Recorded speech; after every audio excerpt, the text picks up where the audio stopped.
Thanks for coming, everybody. My speech tonight is an informative speech on cultural competency.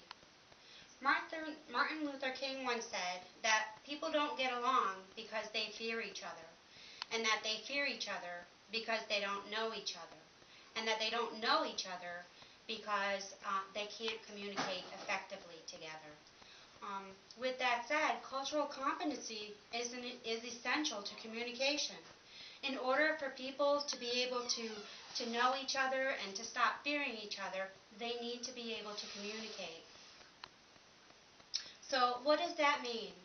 Well, cultural competency has a couple of forms, or a couple of components, and that's culture and diversity. So let's start by defining what culture and diversity mean.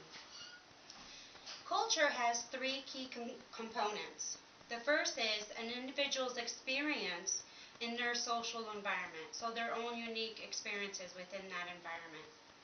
The second component of culture is the priority of goals that is assigned in their culture, the behavior in a given situation, and also the connections between the behavior and the outcome of that situation. The third component of culture is the perceptions of values, norms, and rules of any given cultures. Because as we know, there's different rules. Even in our own families, there's different rules. So our families, on a smaller level, is a culture of its own. So if we think about other families, it's its own cultures with their own values, norms, and rules.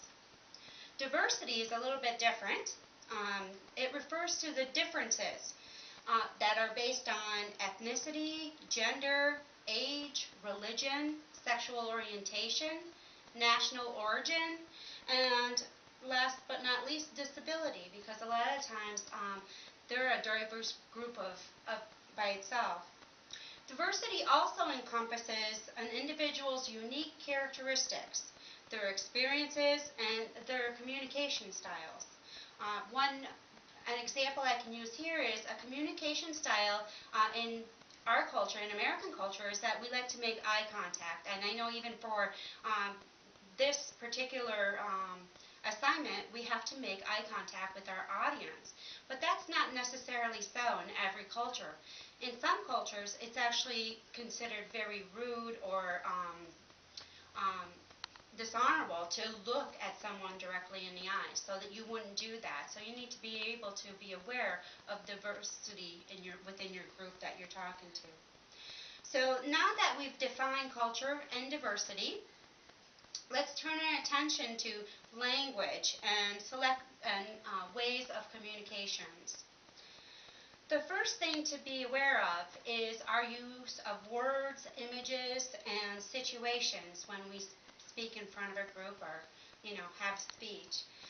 It's very easy to stereotype.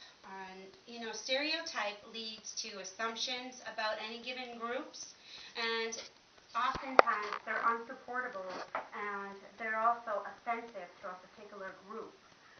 The second point to the images and words and situations is that it easily clouds the facts by assigning attributes to a particular group of people.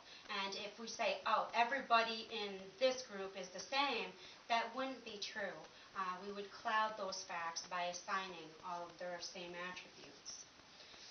We also need to be aware of the language that we use. We wouldn't want to use any questionable racial or ethnic connotations. And that's really easy to do. Some of the words and phrases that we might use that are not offensive to us could very well be very offensive to another person in the group.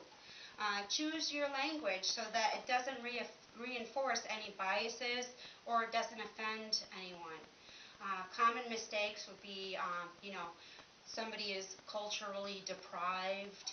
What does that mean, right? Or culturally disadvantaged. Another big one is non-white. We often see these in questionnaires when they ask, are you a non-white? Well, what does that mean exactly, So for some people, that might be something that just turns them off and they don't want to communicate after that. The last thing we want to look at is we want to make sure we don't do, is to identify by any particular race or ethnicity. On very few occasions would you need to do this. I actually could not even give you an example of when you would need to identify by race or ethnicity. So you just want to make sure you stay away from identifying a race. So how do we communicate across cultures? Well, first of all, you want to plan your approach. You want to make sure that you know how you're going to approach your group, know who your audience is, and start with that. Pay attention to body language, because body language tells you so much about what the people are comprehending in your group. If they're making eye contact with you, they look like they understand what you're saying, that's all wonderful body language, those nonverbal cues. Another thing you can do is you can ask for verification.